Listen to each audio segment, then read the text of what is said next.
I believe that we are live. Hello, welcome to today's stream. And as you can see, we are imperfectly showing up today, which is the whole theme. So today I want to hop on here really quickly to talk about just what the purpose of imperfect action is and why it's important that we show up anyway, because we know that we're not going to be perfect, and while we want to move towards that really good performance or that more perfect action, it's really important that we get comfortable with imperfect action consistently, because I think that that's a really big unlock for your development in all of life. And the way that we're going to do this today is we're going to go through 3 separate examples to explain different areas of how imperfect action is going to be really important and how it's going to be beneficial for you in the long term. Before we hop in, I think that, obviously this is all from my own experience, so take everything with a grain of salt. But I'm pretty happy with how things are progressing along. And realistically, the idea when you apply these kinds of concepts to your life is see what those words in that order mean for you and see if it actually helps you move forward in a better, more efficient, happier, better way, right? So, this is just my grain of salt. And it can, the reason that I think that it's important and the reason that I think that it might be beneficial for other people is because this kind of advice has applied in multiple different areas of my life. But yeah, the whole theme is imperfect. Today, this stream on my webcam, not on the little bit nicer camera on my phone. I do have my microphone plugged in because if you can do something better, do it better. The other stuff is just a bit too much for today. So yeah, my first example that we're going to run with. So actually, before we get into that example, what I mean is that imperfect action, just starting to do the thing, is more important than doing the thing perfectly on your first or second or probably even your third try. So imperfect action, my hypothesis is that imperfect action is always going to be better than perfect inaction. So by trying to perfect something, you end up not acting for a longer period of time. And I think that this mainly applies with things that have a lower risk and higher ability to just repeat and try again and have iterations of things. So obviously, if you've got a really big global government launch for something medical that has really high risk of making people sick or whatever, stuff like that, then you should probably aim for a bit more perfect action. My hypothesis here is that when you have something that you're able to repeat and get better at over time and have attempts at, then that imperfect action, rather than sitting at home researching, reading books, watching videos, all that kind of stuff, that imperfect action where you do a little bit of research and then just go, and then a little bit of more research and then just go again, is going to move you forward quicker. And the reason that it lets you move forward quicker is because of lots and lots of iterations, because of more practice, and because you are actually able to try the thing and learn what you need to do better next time. We're going to go through 3 examples, as I said, though. So my first example that I want to walk through here is when we get rookies out on court refereeing. So one of my jobs is that I manage a referee program, and I've been a basketball referee for about 10 years now. And one thing that I love about what I do is helping people get on court for the first time. I think that refereeing is something really, really positive for life that you can do, and it's a really good first job. And it teaches a lot of skills. And one of these skills is actually imperfect action. So what you see with a lot of people, obviously it depends a lot on personality type, but what you see with a lot of people when they get out onto court for the first time is they are afraid of being wrong. Yeah, and there are legitimate reasons for them to be afraid of being wrong. Yeah, number one, if they're wrong a lot, then they probably don't progress. They don't get to start making money. When you go on court initially as a rookie, you're going on court just for a run to see how you like it, see how it feels, see if you're good at it, if you're able to get good at it. So for you to progress to that next level of running on your own instead of next to someone, you need to be able to perform good enough. So that's a legitimate reason to be afraid of trying. Another reason might be that if you call the wrong foul, if you call the wrong out of bounds, then maybe someone's going to be upset at you. You've got 10 players on the court, and any one of them could get pretty upset at you, potentially yell at you at any time. You might even just be afraid because you're having to step out and then it shows up poorly. Like maybe you just are anxious, or you have something that makes you feel like you need to succeed. There's going to be a billion reasons why not to act.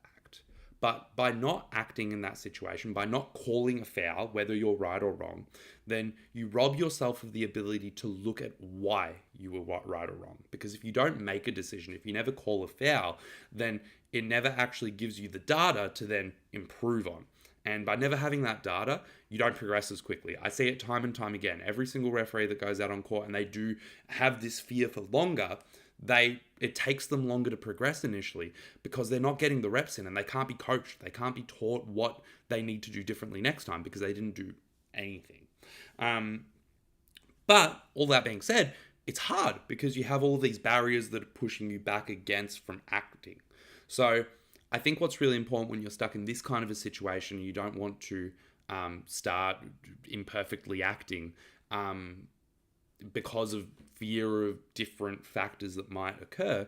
I think that it's really important to try and reduce those as little as possible so that the barrier is easier for you to start calling those fouls. So what we do with rookies in those situations is we try to remove the fear of somebody getting mad at them. We put them in a white shirt so that it's easily identifiable that they're learning.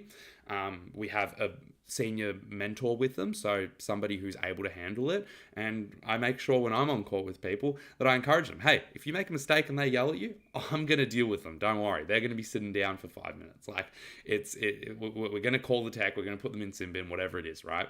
So I try and minimize that risk of somebody being afraid. We try and put forward that idea that if we don't make that call, then we don't get the attempts to make you better. Yeah, so it removes that fear of reducing your progress because you identify that you're actually going to make less progress if you don't act. So that's one really key area where I see this all the time, where we need to just act. We just need to do something, and then we're going to progress and get better quicker. And those rookies are a key example of that. The next example that I want to give is in terms of content. So literally what I'm doing right now, social media, marketing, all that kind of stuff. And there's two kind of sides with content, and people will take different approaches with it, right? So some people, they do take 2 or 3 months to produce a video. Movie studios take years, right? To make a movie, right? It's not that you can't take your time and go through the process to produce something better. But the mistake that a lot of people make when they're starting out and they're just trying to make content or start marketing for their business or whatever it is thinking that if they keep on researching, if they keep on making the like shiny product better, that it's going to lead to more results. And that's fundamentally flawed, because until you've made some stuff, until you've started to produce, until you've started to talk to the camera, whatever it is, then you don't actually know what you need to do better about it, and you don't know what works and what doesn't, right? So I'm not saying that you need to reduce your production quality. Like I said, today I'm on my webcam, and very much of what the strategy is with this channel right now and just how I'm approaching social media in general for me is a lot of imperfect action that is really low barrier to entry, but I get to talk to camera more often and practice this skill and talk about the things that are interesting me so that I can work out what I want to do down the line and what I want to talk about down the line. And I'm not saying that you need to reduce it down to that level of production, but the thing is, you do need to reduce it down to a level, especially when you're starting out and you don't necessarily know either what you're trying to get out of it or what your message is. You just need to reduce it down to a level to where you can produce somewhat consistently so that you can increase the floor. So by having more attempts at something, we increase the minimum quality of what we're doing. The top quality, that might still be pretty high. Yeah, but by reducing the floor, we reduce what the minimum quality is, and then what incidentally happens when we reduce the floor, when we reduce the amount of things that can go wrong, because we know all the things that can go wrong and we've practiced them and we figured them out and we know the easy fixes to them. When we reduce those amount of things, all of a sudden our top performance isn't limited by all the dumb little mistakes that we're going to make down here. Yeah, you're still going to make mistakes, but they're probably not going to be as basic as the ones that you made down here. So all of a sudden, this has more potential and more consistency to be up there, right? So then when you finally do pour in some time into some content that takes you a month or two to produce, or take some editing, or take some more script writing, or whatever it is, then it's going to be better.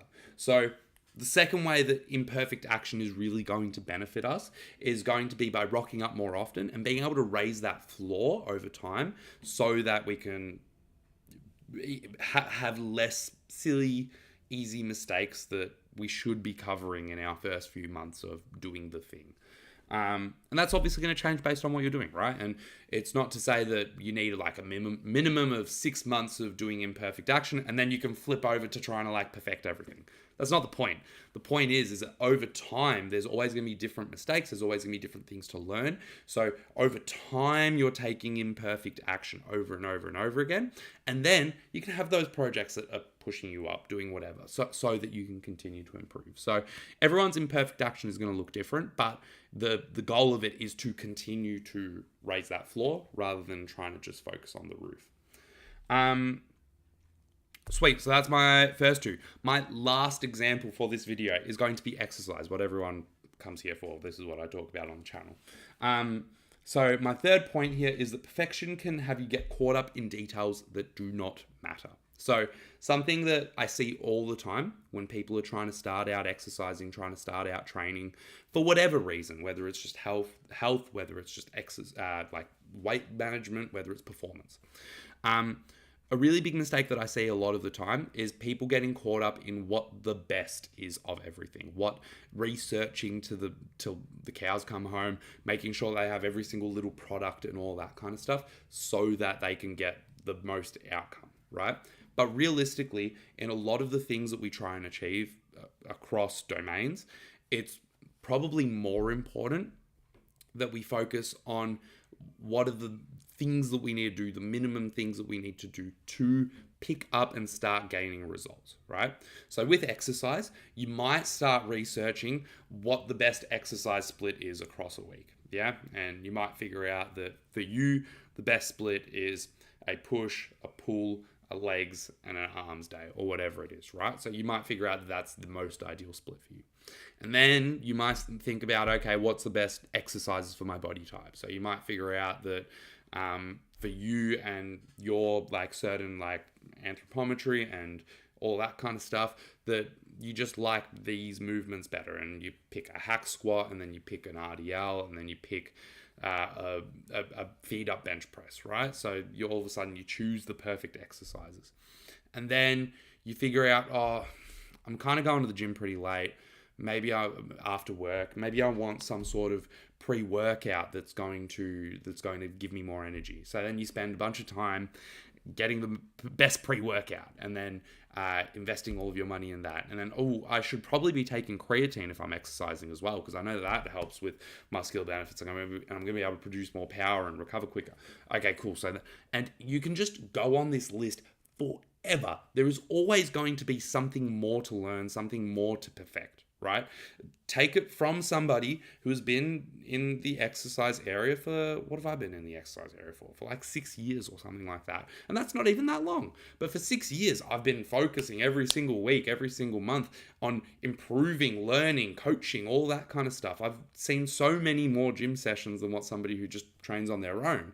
And I'm still learning heaps. I'm still seeing stuff that I don't know and all that kind of stuff. And that is after a lot of time and dedication to working it out.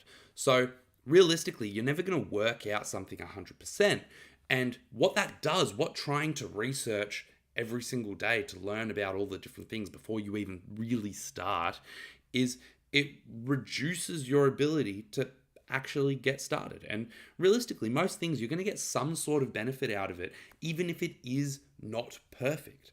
you're going to get some sort of benefit out of the gym, even if you have the worst split, you choose the worst exercises for you, you don't take any sort of supplements. In fact, even if you take something that's going to be worse for your performance, negative, opposite of a supplement, then it's going to like actually be better for you than if you were doing nothing but researching the whole time.